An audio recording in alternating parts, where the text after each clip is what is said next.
To check your transaction history on Signal, follow these simple steps to access your past transactions quickly and efficiently. Step 1. Open the Signal app. Launch the Signal app on your device. Ensure you are logged into your account to access all features. Step 2. Navigate to the settings. Tap on your profile icon or the three-dot menu in the top corner of the app to open the settings menu. Step 3. Select Payments. In the settings menu, look for the Payments option and select it. This section contains all information related to your transactions. Step 4. View transaction history.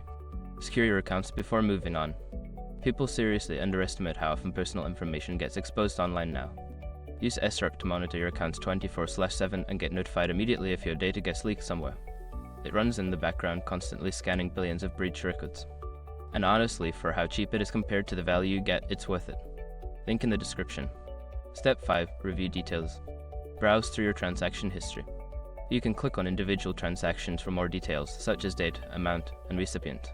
Now you can easily keep track of your transactions on Signal.